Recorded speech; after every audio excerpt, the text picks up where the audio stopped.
Welcome to the Sparkle Show. With us, we have Timmy, the Timmy Fresh brand. I love it because you do everything. You do bikes, you do t-shirts, you do hats. What don't you do? Not enough. But I love this. Okay, so I first noticed you. I noticed you riding by. And so it's like funny when someone says, "Hey, I noticed you riding by." I really noticed you riding by because Pulaski in Old Town. Yes, because first of all, it wasn't just you; it was a flock. It's like you have a tribe. Everybody was like in your light up bikes. And I've never seen anything like. I've never seen like light up bicycles, and it wasn't just for Christmas. It's before Christmas, and it's like all year round. We do bike rides almost every week, but it's something we do to get everybody out, exercise, get the families out, and we constantly are riding around Clovis on the bike trails, staying safe. But well, you're like the epitome of staying safe because I can see you from a mile away. You're all lit up. Yeah. And that's what I haven't. Is that like a new thing or is that just something you started? Because I haven't noticed a lot of people like that riding bikes. Most people are not used to seeing that, but it's pretty popular if you go to other cities.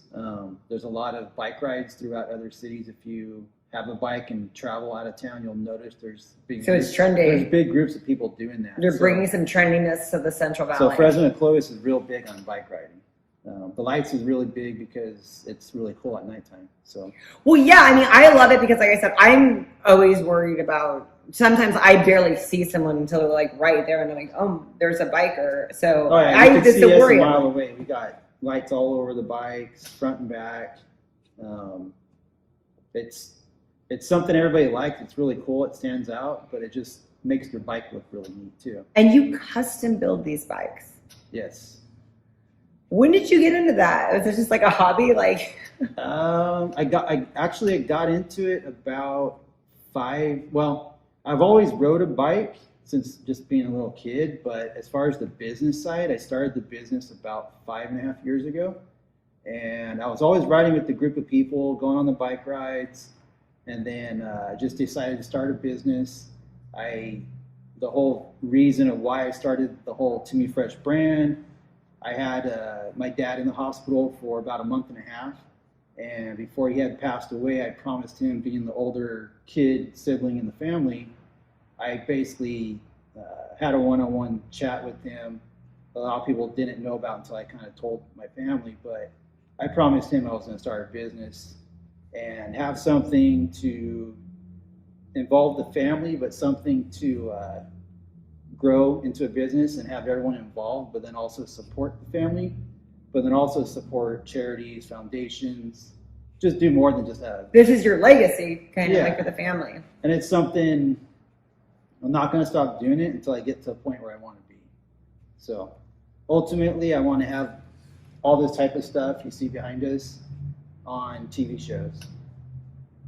But okay, I get that. You like riding. The very end game, but I like riding all of them. You like riding bikes. You wanted to start a business, but you actually build them and you go to LA and you find bikes and then you custom make it. You build these parts. How did you get into that? That's like the hard part. Well, that's been going on when I started, but when the whole COVID-19 situation started, everybody was looking for bikes. So I was constantly having to contact my suppliers and bring in trailer full loads of bikes. So it hasn't stopped. It's been pretty busy. But you build everything. I mean, you have to be really good. First of all, it's like a safety. You can't just like go and it's like doing cars. You have to know what you're doing. How did you get into that part? I mean, you started riding bikes, you just started fixing your own, and then it kind of led like, I want to put that on there. How did it get, because that's a lot of work. Yeah, I just kind of just growing up, being around bikes all the time, you're always taking things apart, messing with them, but just the last 5-6 years, I've been riding a lot more, but everybody always wants something added to the bike, or can you fix something? And it just turned into, it was just the right thing to do. Like, it was something we're always doing anyways. My brother rides BMX. We have plenty of tools to work on bikes, so it was just like right there. But you do everything. You're even the painting, the chrome, the everything. How do you get into all? I'm sure there was a lot of trial and error where you try to put labels, do some stuff, and it wasn't. Yeah, the weather messed it up. How did you get it to where everything's just so nice and perfect? It stays in pristine condition. It's really just taking something and just take the idea mess with it, and the concept and designs usually don't work out the first time, but that's kind of the trial and error. Right. So how is that? How is that process? It's a lot of prototyping. There's a lot of companies and shops that help me out with what they do, their services. So Nice. I'll go through a lot of them as far as like building the custom seats that we have with my name on the back. But I have a lot of people involved as far as like a team of people that help me out. But it's a lot of money invested to try to build something that nobody's doing, or make it look a lot better, or put some different designs or ideas into it, make a theme bike. Because you said you could do anything. Like you could do the New York Yankee bike, or like. Yeah, so I did. I've done a few bikes. When I first got started, I got in contact with a friend that lives in New Orleans. His high school buddy is a coach for New Orleans Saints. So they got me in touch with Drew Brees and Steve Gleason Foundation, built a bike for each of their charities. So cool. And then it just rolled into doing a bike for Aaron Judge from the Yankees for their dinner foundation. That didn't happen because that bike was built to sell to raise money for their foundation. And then from that point, it turned into the Fresno State football program for the athletics. I love your Fresno State bike. That is so cool. And they're really cool because it's not just putting a bike together, like it's the whole theme. So it's making it look and feel it belongs there, as far as the colors, the ideas put into the bike. It's not just grabbing some parts and just bolt them on. It's a little bit more, but I have a lot of friends that are really good at what they do, and then they'll help me out with my idea or design, and we just kind of like brainstorm and figure it out, basically. Well, how does it feel growing up in the Central Valley, knowing about Fresno State? I don't know if someone in your family probably went to Fresno State, and then now you're like making a part of what's going to be. I like it a lot because I'm a big time sports fan of like everything. So I love going to the games. I've always gone to the games. My dad got me into sports at a young age, so I've played sports. I've been around it. So now being involved, building bikes for a university or a foundation or a certain person to raise money, I like it personally because I get to be more involved around the stuff I like to go do. So going to the Fresno State games, it's just really cool seeing something that they're now using to raise money. Right. It's like it's kind of like making history for them. That's going to be worth something. Yeah, and they've auctioned one. The first one went for $7,500. The second one that I still have, once they decide what to do with it, that'll get auctioned as well.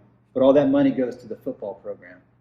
So you don't even get paid for that? I get paid for it. The bikes are paid for, but then they turn around and auction the bikes. Perfect. And then the money that they make, those proceeds turn around and go to the football program. So how long did it take to do that? Can you tell us a little bit about how long it took to do that? And what did it start with? Did you get it just like that? How many different parts did you have to get to make that? It basically started out with me on a drawing table just drawing out the frame, taking that measurement and taking it to a friend's house and have him piece it together, cut the metal, and basically put my idea into a frame. We had to go through multiple frames to get it all set up, and then I turned and did a jig table, which is a fixture that you put the metal pieces onto, so all the measurements are the same, and then we just did multiple frames, and then I took those to build multiple bikes. So it's a lot of work. No, I'm thinking, and how long did it take? So when you eventually got this, was it like 6 months? That one took probably about a little over 2 months. Okay. I built 2 of the bikes for Fresno State in about 2 to 3 months. So I had probably, it was about 2 or 3 months, I would say. But normally this type of bike, because there's so much detail in it, and the amount of people I got to go through to handle their part, it's usually about 2 to 3 months. So they're not a real quick turnaround, and there's a lot of patience involved. I can only imagine. Because if anything goes wrong, you have to start over and fix it. From square one.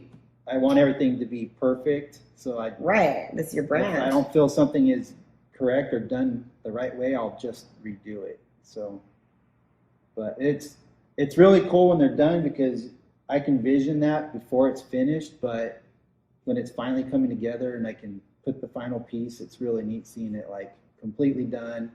People get to finally see it, and the comments and what people think about it, if they're a fan of that team or they've been to Fresno State. It's really cool seeing their expressions because you just get a lot of different feedback. I bet. So what about viewers right now? If they have an idea in their head and they're like, make us a Dodger bike or a Trump bike, how can you do that? And how long would you need them? Like if someone's like, well, you have a birthday, how much notice should they give you for something really detailed? Something like that probably, well, it really depends on the details because just because they have an idea that sounds crazy doesn't mean we can't do it. There's been some ideas that I thought there was no way of making it possible, but it did happen. So give us an example. Well, like the bike for Aaron Judge from the Yankees, that bike I basically took a baseball jersey and had it cut up at a upholstery shop. We wrapped the jersey actually onto the bike on a piece of panel, but then we actually had their foundation logo embroidered into the jersey, and then that was wrapped around onto the bike. So the bike actually has a physical Yankees jersey pieced onto the bike, which I haven't seen a bike like that, but it's just crazy little ideas like that. You just got to think out of the box. That's actually really cool because some people might have some memorabilia that they got signed. If they have a jersey that got signed by somebody, maybe they would want to do something like that. Oh yeah, I mean it's cut up. The right. value's not there no more, but the idea of seeing it, the handlebars for the bike were made out of aluminum baseball bats. So we actually cut up physical baseball bats, made the handlebars, and then we put real baseball bat grip actually onto the handlebars. So the handlebar is actually a baseball bat with the baseball grip. I absolutely love this. This is so it's a lot of details where you might not notice that right off the bat, but then when they explain what's on there, then it's like, well, that's a lot of work. They might not notice it right off the bat. Yeah. Aha, play on words. But it stands out and it's different. I love it. It's kind of like Pimp My Ride. It's Pimp My Bike. Yeah, you can do whatever people want. Concept I of love it. The theme of the bike is baseball. So I wanted to incorporate a baseball jersey, baseball bat. That's so smart. Aaron Judge, his last name was Judge, so they call him the Judge. So we took a gavel, like a judge gavel. I had that painted blue. We mounted that onto the actual platform of the bike. Just a lot of ideas that incorporated him, the Yankees, and that was auctioned off. And that was auctioned off. Are you doing something again? Because you told me that. What were you saying about how there was COVID happened, so you couldn't get another bike? Was that the one, or there's a different one? That one was auctioned in beginning of 2019. Okay. We were going to follow up and do another bike for the beginning of 2020. That's the one in New York. But when the COVID stuff was going on, it pretty much canceled everything. Okay, so what happens? So when you get a bike, I know you get some of your parts from LA here, there, you're driving around, you're doing it yourself, you're loading it into a trailer, making it. So when you want to take it to New York, how are you shipping it to make sure it doesn't get ruined? Well, your precious baby. That's kind of the tricky thing is I have to completely take the whole bike apart, box it up, and ship it. It would have been shipped to probably the hotel I'd be staying at. And then I would physically have to bring all my bike tools, have that shipped. That's the only way to do it? You can't just ship that tomorrow? Well, you can't really just load it up onto a trailer unless you drive it out there. So that's the only way to do it. I would have felt more comfortable taking it apart and piece it together and build it at the hotel. But you can't. What if someone from like Europe wants to buy one? Can you package it to where I can package it how you normally buy a bicycle in the box from a store. How they just take off the front wheel. I could package it that way. I know you felt comfortable doing it, and that was a charity thing, so it's a little bit different, but maybe like if you had to. Yeah, if I had to, I could piece off what parts need to be taken off in order to ship it. And just tell them this is, you put the handles. Yeah, or it's something, it's easier, the pedals and the seat and the front wheel comes off. And okay, so for the most part. I can ship it cross country, cross the state. So that's not a problem. in my case, for me being out there, I would have taken it in pieces. I understand, and that was a little bit different. That was like a showpiece for that moment. So yeah. So that one would have been really cool, but in the future when things are better or go to normal, then hopefully that comes back up and we'll do a bike. And that just shows how good you are. I mean, obviously they were super impressed to want you back to do another. Yeah, his mom, Patty's like the most awesome person. Like she's exactly, if you meet Aaron, he's a really nice guy. His mom is, the whole family is just really nice. Like what they do for kids, the money that they raise through the it's the All Rise Foundation. All the money goes towards helping the youth, basically. So what she does is just like, it's really awesome because she's approachable, but she's just really a good person. The whole family's a really good people. So for what they're doing with the charity, it's for me to be able to help out. It's like, I just love it because I'm a baseball fan too. So being around that, getting to build bikes for people like Aaron or just anyone in general, it just makes it, I don't know, I just feel good being involved with all that. All of this, no, I mean, this is like you said, you hit it when you said, I wanted to create something that would be like a family brand, family legacy, make some money, and also help charities. I mean, that was so perfect. And I like helping the youth and kids. My dad always coached sports, coached me in all my sports. He constantly always helped people. He always bought equipment for a kid that couldn't afford baseball gloves or cleats. So sweet. And stuff like that. I'm like that. So that is so helping nice. The foundations and charities, it's just another way of helping more people out there. So I like it a lot. I mean, I get to do what I love, ride bikes, build them, meet people, help people that, need it. And it's just kind of full circle. The whole thing is just really good and positive. So how did you get involved in the first place with some of these like higher profile people? Like, did you reach out to them? Luckily, I just have a lot of good friends or friends that have a friend that knew somebody. You're a good networker. Good networking, a lot of contacts, and people are like, hey, you need to get a hold of this person. I got their phone number, and then the ball just starts rolling. So are you going to do one for the Giants eventually? I see your tattoo. Yeah. Come on. I've done a Giants bike, but for a customer, but not for the Giants directly. You're committed. You got the top. We're going to tell them. I do have the tattoo. But I would love to one day make a bike for the Giants too. I'm sure they got multiple charities and foundations. So do the players.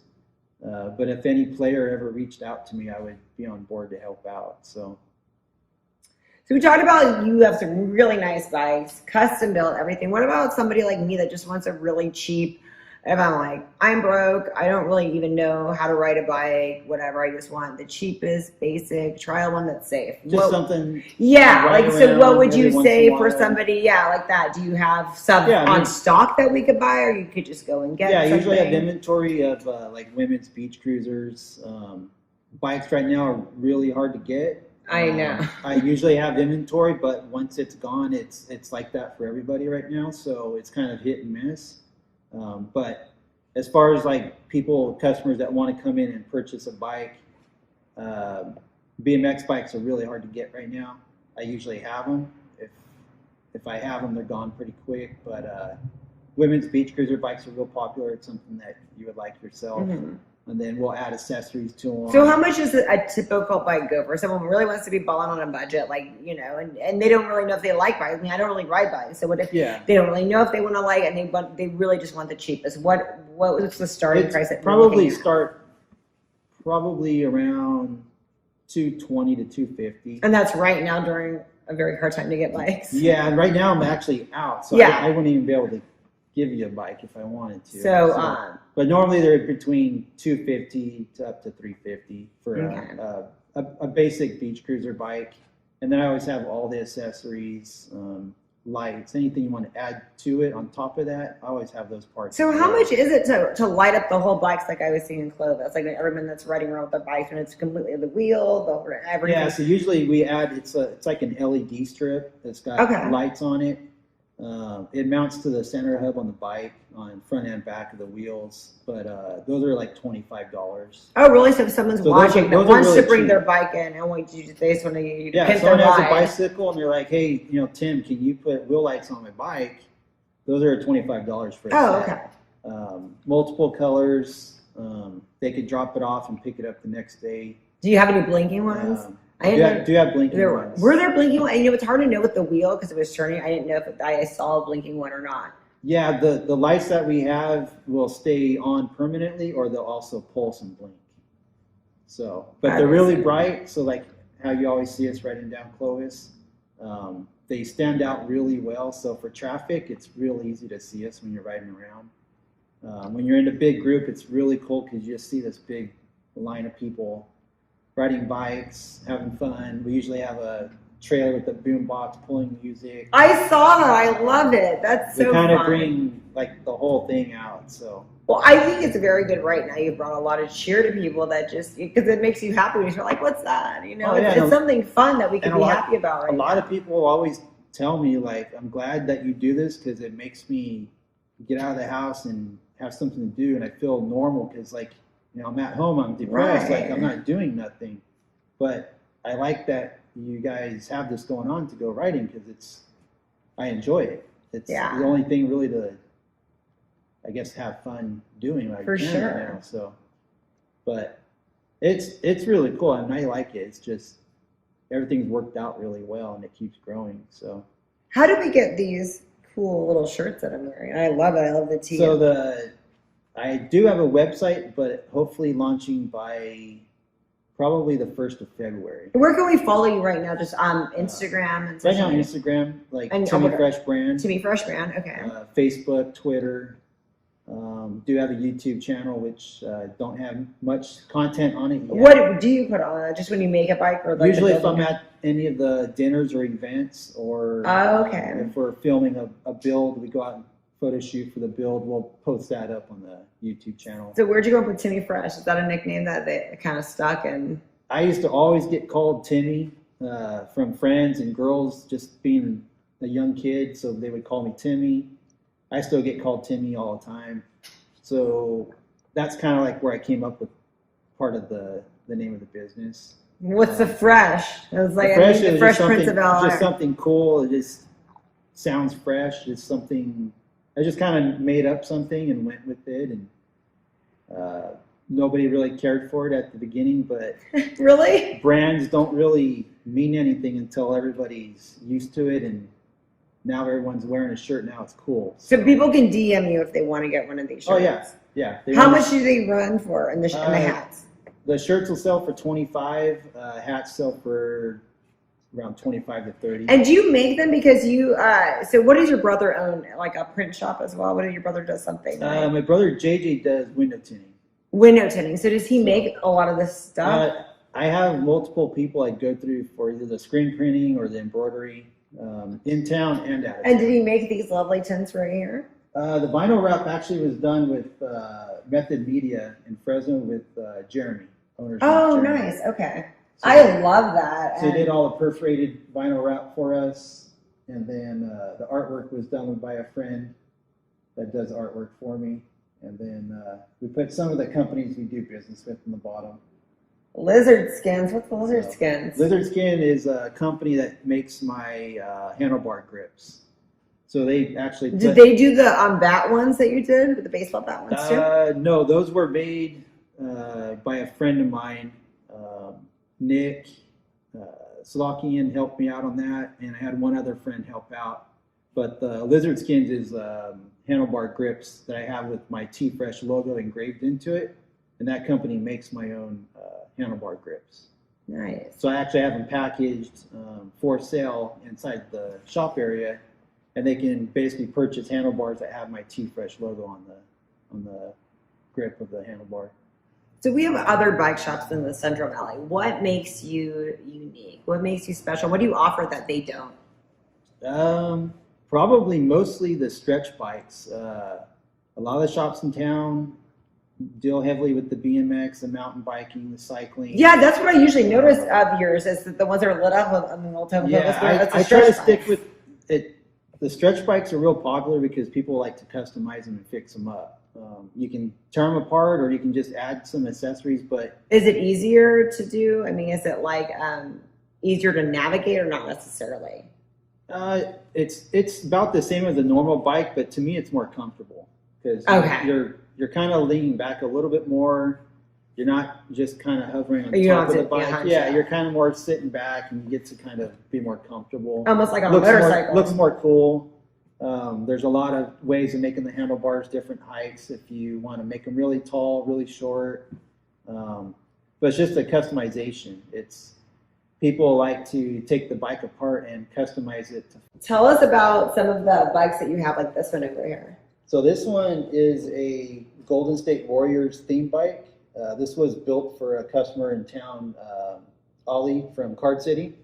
So he's got multiple locations throughout California, but he's a big time Golden State Warrior fan.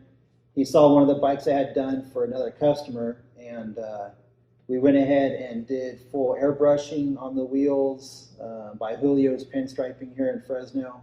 So the wheels actually have like a ghost flame smoke on it. The floorboard that the bike actually sits on is a 6-foot board vinyl wrapped by Method Media in Fresno. And basically it's the basketball court of the arena with the bike sitting on it. The seat was custom made with basketball material. So it's actually made out of a basketball vinyl. Wow. So all that incorporates the theme of basketball. And the customer wanted something to fit the theme of the Warriors bike. What about warranty? So let's say I got a bike and everything. What's your warranty situation like? I don't have anything set in stone, so it's really how long they've had the bike for. But if you've made it, are you always guaranteed coming and bring back? If it's something that I made, then I stand behind it. When I buy bikes from a manufacturer, then those already have a warranty standing with it. So you just contact those companies. But if it's something I'm making myself,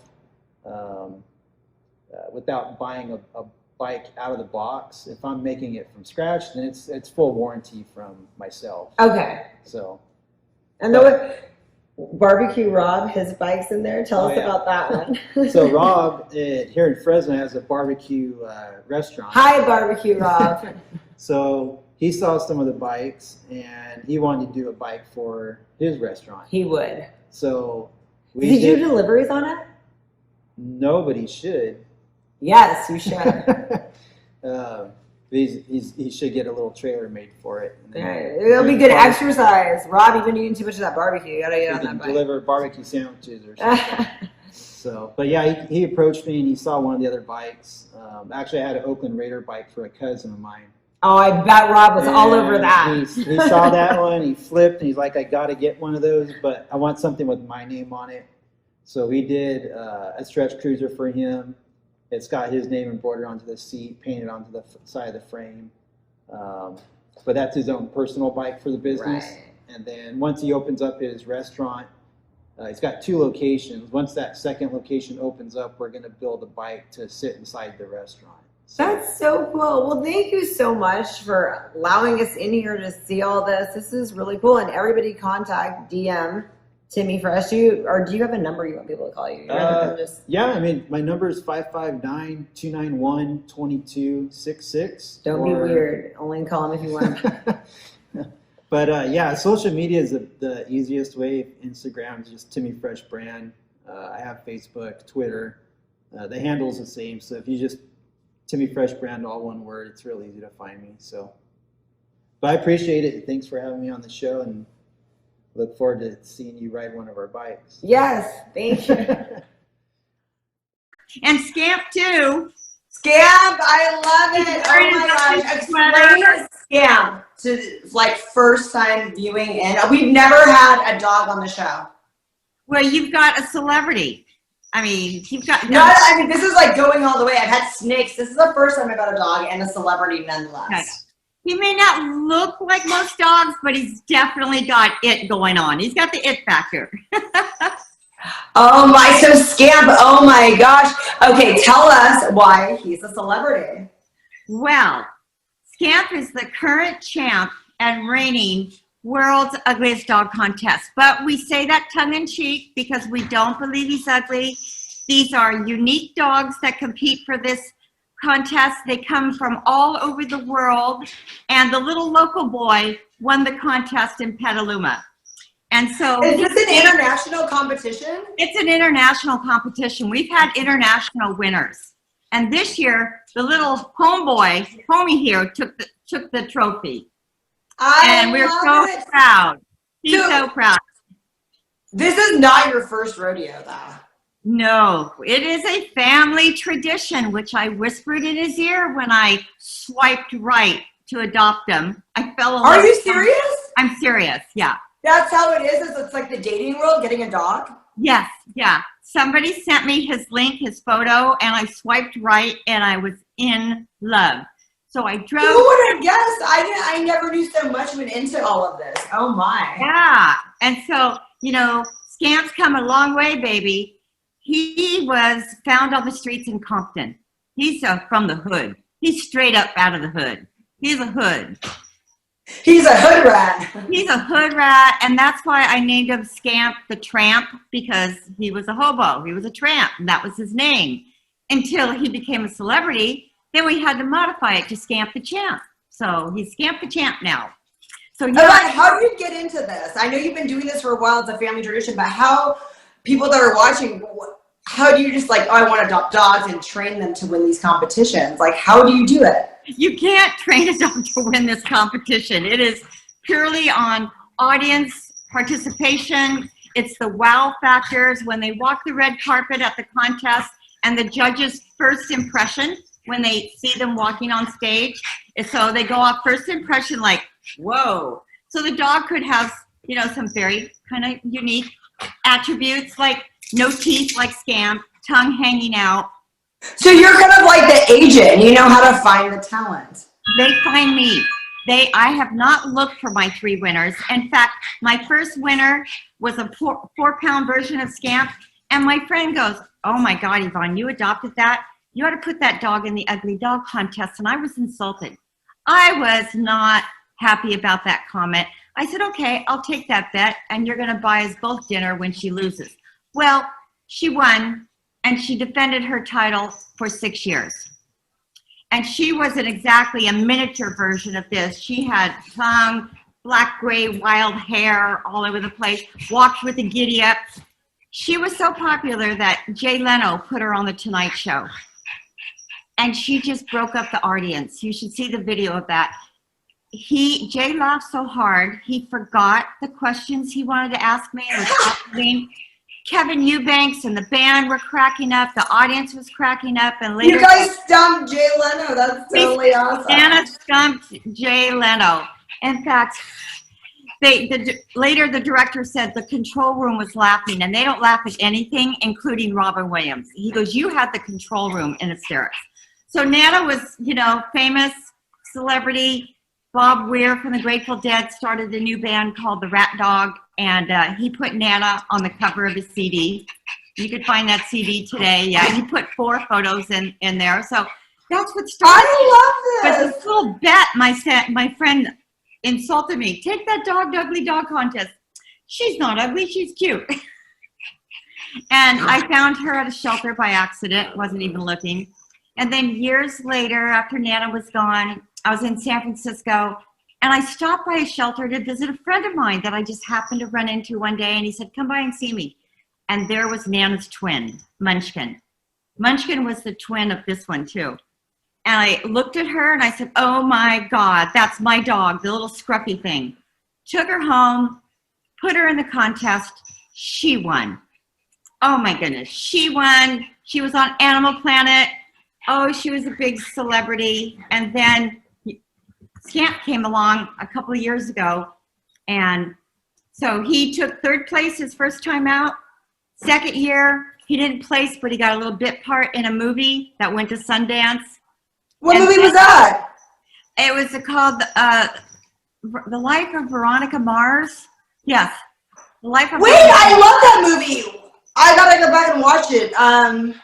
It was a short. It was a short movie, not a long full feature film. And it's Sundance, yeah. It was the something of Veronica Mars. Well, I watched it. I mean, I'm a big fan of Veronica Mars, so I've seen but I haven't seen a short film. I saw the feature film. Yeah, this was a shorty. And I need to go back and see what that is, because I'm a fan of Veronica Mars and a fan of Scamp. So. Oh, yeah. And his cue was he just had to walk into the scene, hit his mark, and eat food from a cop. Did he deliver? He could do that. He nailed it. He did it. He nailed it? Nailed it. Scamp, you nailed it. Nailed it. Nailed it. Nailed it. And so okay, so how many years have you been in this business of? Well, I started with Nana. Her first year was in 1996. Like I said, on a dare, on a bet. And she won. Defended her title for 6 years. It was a lot of work goes into this too. Not really. You just wash them and show up, you know. But don't you have to travel? Isn't there like a lot of travel involved? Right, there is a little bit of travel. Scamp had some travel. Like we had to go to San Francisco because Croatian TV came to the United States and they were filming Unique Pets. So we did a film bit in San Francisco. And then the big deal was the top 10 dogs in the United States. Film crew came out. Scamp was voted #5 top dog in the United States. His picture is hanging in the American Kennel Club Dog Museum in New York. A huge picture. His picture's there. And you can stream it, called Top 10 Dogs of New York. And it showed him doing all his volunteer work. I think that's why they voted for him. Because he's a community servant. He volunteers for the Humane Society of Sonoma County. He raises foster kittens. He's raised about 25 kittens. He personally takes over the kittens when they come here. Are you serious? Yeah, he really does. I have a kitten room, and he goes in there, and he's their daddy, and he bathes them. Where can we buy some Scamp swag? Can we buy a Scamp t-shirt? Is there some? You know what? I do. I think I have one extra. I had his photo put on a t-shirt that Darlene wore when she was on stage with me, so I can get you one of those. I'll get you one of those. Nice. Shout out to Darlene. Shout out to Dardar. She had to go on stage with me because my hand was in a cast. I had to go to the Today Show with my hand in a cast. How did that happen? Wait, is that? It's not bad. Me and Darlene were riding bicycles. Once a year we ride a bicycle, and we both fell off our bicycles within an hour, and we both ended up in the emergency room. She had a knot, and I had a broken hand. We didn't run into each other. It just happened. You crazy ladies. Crazy ladies. Oh my God. I love it though. I mean, this is what's fun and vibrant. I mean, does this ever get old? You're out for adventures. I mean, this is an adventure. This is pretty fun. This is a lot of fun. We had a great time in New York. It was a beautiful June day in New York. We went to Central Park. Scamp was recognized by everybody in New York. You know, the doorman of the hotel would pick him up and he's such a cutie pie. To meet people. You know, we went to the Today Show, and they say, you know, don't bother the talent. Well, that's fine. I stayed in my dressing room, and Scamp was with me. But I had Seth MacFarlane come barging in my room. I want to meet Scamp. Natalie Portland. Russell Crowe. They all came in. We want to meet Scamp. We hear Scamp's here. Oh my God. So sweet. Everybody loves the dog. And he has his own Instagram. I'm following Scamp. Yeah, we're working on adding some more. Yeah, but he had to throw his ugly sweater on today. He did win a contest with this sweater last year. Homemade. It's cute. I don't even think it's an ugly sweater. It's so cute. It's so cute. Okay, so are there monetary benefits to winning these contests? Like, what does he get? Yeah, definitely. I think we're all curious. So when he won the contest, he won $2,500, which was really great.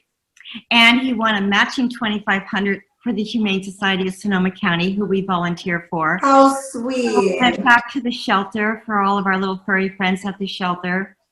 And, you know, every time we did, we went on to Tell the Truth, which is hosted by Anthony Anderson. We filmed that this fall, and that aired. And so we had a nice $1,500 little purse from that. Plus, they put us up in a nice hotel and limo and food restaurants, really nice. So we had a good time there. I mean, it's like first class all the way. I'm just like the lady in black in the background. You know, it's all about him. Alright, I don't want to take the show away from Scamp, but who's this other little cutie? Oh, this is my boy Elvis. Now, Elvis is bilingual. He's a rescue adopted from the shelter. He was rescued in Mexico. And while in the shelter, one of the volunteers taught him Italian. So he's bilingual. He understands Spanish and Italian, and I'm trying to teach him English. But he's a therapy dog too, like Scamp. He's a good boy. He's so pretty. Yeah, he loves the spotlight. But what's he famous for? He doesn't seem ugly enough to be an ugly dog. Well, you're kind of missing the whole shenanigans. He's got this dreadlocks that grow on his back. He's got dreadlocks that grow out his tail. It's weird. The body hair doesn't grow. It's the black and the gray. Someone said he looked like a gremlin. The judge called him a gremlin. Or he kind of looks like Yoda. Yoda. He looks like Yoda. Yeah. And when he won, we were given a complimentary DNA test because everybody liked to joke, well, what is Scamp? Well, I call him, he's the son of Keith Richards. He looks like Keith Richards. He just does. He kind of acts like him sometimes too. And that's so what we called him, the son of Keith Richards. And then we got the DNA test back results. Shocking. I still don't believe it. I think they mixed up his DNA. He is, get this, a poodle. This is a poodle. This is a poodle gone wrong. This is a poodle. I mean, and his hair is just crazy. He does not, we have poodle friends, and they're kind of embarrassed when Scamp goes, I think that is hysterical. It's so funny. Yeah, he's a poodle gone wrong. But he's very popular. He does a lot of comfort dog visits, like we had all the firemen here this summer, and we were at base camp visiting the firemen from all over the state. Scamp really is a tramp. He is a tramp. He is a tramp, yeah. He likes firemen. He likes to sit in their trucks, like his mama. What's his favorite thing to eat? Pardon me? What's his favorite food? Oh, my God. It has to be cheese and broccoli stuffed chicken breast. That's his favorite. Yeah. Yeah. That's so funny. Wow. Yeah, so how old is our Scamp now? Well, doesn't like to tell. You know, he's got that Hollywood thing where he, kind of lies about his birth year. He's admitting to be about 6. He's admitting to 6. That's all he'll say. But he's got no teeth. So Elvis, what does Elvis do? Is Elvis also in shows? No, Elvis is a social therapy dog like Scamp. So Scamp for the shelter raises foster kittens. Okay. He's a reading dog. He's a reading dog for first graders. When we were going to school every week, the first graders would practice reading to Scamp, and he would sit in their lap and look at the books. And he takes his paw and he likes to turn the page. I love that. It's so cute. It is so, so cute. And then he also goes, and Elvis does too, they go to the senior center, sit in laps for the seniors. You know, the seniors drop in. They don't have pets any longer. So I bring my whole village in, all 4 dogs. And they just sit on laps and give lots of love. And then he has his own kissing booth. He has a kissing booth that the shelter built for him. So whenever we do outreach events at wineries, we do a lot of winery events up here, and I bring the kissing booth and throw out the red carpet, and people come up to meet Scamp and get kisses. And he promotes shelter adoptions, so they donate. Do people send him presents? No, he raises money. I have a donation box by the kissing booth. That's perfect. That's his presents. People will drop money in the donation box that goes back to the shelter. So he's raised quite a bit of money just by looking like. And Yvonne, you do a lot of charity work yourself. Yeah. Yeah. All day long. Tell us a little bit about your charity work.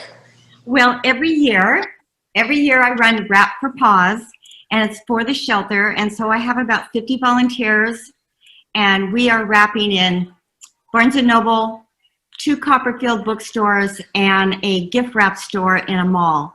And so we wrap for tips. We do it the whole month of December. We just wrap for tips. We're decked out. We bring our dogs in. We promote what's going on at the shelter. And so we average about $8,000 in 3 weeks in wrapping tips. Wow. Darn, that's a lot of wrapping, but it's so much fun. I love it. My joy is bringing up, because I'm responsible for picking up all the donation boxes and getting them to the safe at the shelter and filling out the deposit slip. And so far I've done it 6 years in a row, and I think I've raised almost $30,000 just in wrapping. That is so rewarding. That's amazing. So rewarding. I love it. It makes me so happy. So right now we couldn't do Wrap for Paws this year, so I've been out with all the restaurants that are still open and putting our donation boxes at their restaurants, and they're only too happy to have them. So I'm still working with donation boxes this month. So far I've placed about a dozen out in the community for the restaurants that are still open. And that's the fun part. I love bringing money into the shelter. I bet. Wow. So these contests go on, it's annual, it's once a year? How many times? Right. The Ugly Dog Contest, like I said, started 25 years ago. And, it was a little thing. Like when Nana won the first year, the trophy was about yay big, and it was $25. And there was a lot of media coverage, local. But now, oh my God, the trophy is bigger than me, and it's, $1,500, and the media from around the world. Like we were interviewed by TV Germany, TV Japan, Croatia TV, Australia. We did a lot of interviews in Australia. And if it hadn't been for COVID, we had trips planned out of state. Scamp was due to do some appearances. And because there was the contest is held every June at the Sonoma Marin Fair. And because there was no fair this year, Scamp is the reigning champion 2 years in a row. I love that. He's holding his title, and he's going to go back next year to defend his title. So there's that contest. Is there other competitions that you put them in, or is it really primarily that one? It's that one, because now it is truly worldwide. I mean, you get so much. We were on ESPN and CNN, and it's everywhere. So that's the only contest. I heard that there's one in England, and I was debating about going to that one, but then COVID happened, so we couldn't travel. But we might go to the England one, but it's not trademarked. There's only one world contest, and that's right here. There's just one, and I got a family tradition, 3 winners. I'll send you the book. There's the book that the organizer wrote covering all the dogs that have won over the years. I'll send you the book because my other 2 dogs were in it. It was released before I had Scamp. So now, how many dogs all together have won a competition? All of your dogs. How many dogs that you've owned have won? 3? 3, and that's never happened. You might have no. In fact, there's been very few dogs that have ever won. No, Nana is the only one that won multiple times. Every year there's a new winner. And Nana took the title for 6 years in a row. And nobody's done that since then, or even won twice. Nobody's won twice.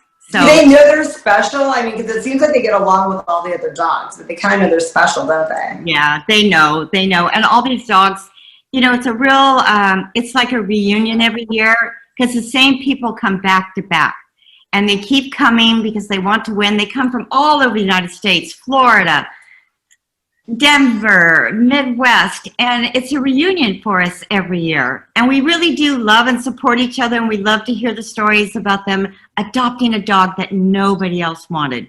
I love that. I know. That's very cool. We're kind of a special group. We think our dogs are beautiful, but boy, when the red carpet comes out and the spotlight's on, it's every dog for himself. We get very competitive. So do you take him, like, before COVID, were you taking him, like, to all the restaurants and people would give it, did you ever get, like, special treatment or, like, comped meals because you had Scamp with you? Well, not really restaurants, but he gets invited to a lot of things, like when the fire department does special events, they're doing fundraisers, or the police departments. Oh, okay. Doing fundraisers and a lot of community events. Who needs a Dalmatian? He's going to be the official new firefighter. Yeah, he's the official new fire dog, but the police departments really love him. And I come out and I set up his kissing booth, and he's there with all the policemen and all the firemen. And yeah, he gets invited to a lot of gigs. Why is there so much coverage in New York? And he has a special photo there. Is like, why? What's with the big New York? Well, yeah, I didn't even know that existed. In fact, when they came out, the crew came out and filmed me for an entire day. Scamp in the kissing booth at the shelter, Scamp reading with the kids and visiting the seniors. I knew that they were doing 10 dogs in the United States. And so when they aired, I had a big watch party here. And so the hosts were at this big New York dog museum. It's very nice. And so they said, we're counting down the top 10 dogs in the United States. And for each dog they announced, there was this photo. I didn't know that was going to happen. I was shocked. I go, my dog's hanging in a museum in New York. I have got to get there. I have got to take Scamp there. I'm going to take him to New York. When we were on the Today Show, you know, they go, well, what are you and Scamp going to do now? When I was talking to the talent, I said, well, we're going to Disneyland, of course. So Scamp's been everywhere. Disneyland when they win the Super Bowl. Really? Yeah. Well, I'd like to take him. Yeah, take him down to California Disneyland. Oh my. Yeah. How many places have you guys traveled together? Let's see. Well, let's see. There's been New York. We've been down to Southern California, to Hollywood.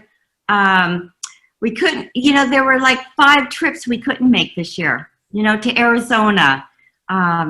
Even the Australian folks thought it would be nice if you could come down for a visit. But so I don't know. So a lot of it got canceled that we had scheduled. And a lot of these trips are comped? Oh, yes. Oh, yeah. Flights, hotels, room service. I ordered him room service with the little silver dome, the tray, and he eats on the bed, of course. Oh, yeah. He lives like he's the star. I'm just the chauffeur. How exciting. What an exciting journey you have. This is really cool. Are you going to write a book yourself about your 3 dogs that have won? Yes. I'm in the process of trying to write something how I got started in this with me. Who knew that these little scruffy little dogs that nobody else wanted. I just love them because they're cute. But, you know, so it's all started with somebody insulted me about my dog's looks, and look at us now. Well, thank God they did. Or else we Thank wouldn't have God she did, yeah. She said, you should give me some of your royalties. I'm the one that started you on this path. So do you get asked to be in more movies? You said he did that one film festival for the Sundance.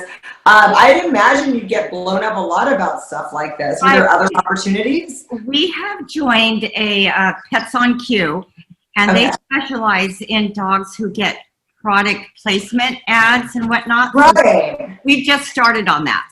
So I got to build up his resume. Yeah, I got to build up his profile. In fact, I'll be working on that the day after Christmas. You need to make his reel too. Yeah. He's pretty darn cute, and he snorts like a pig.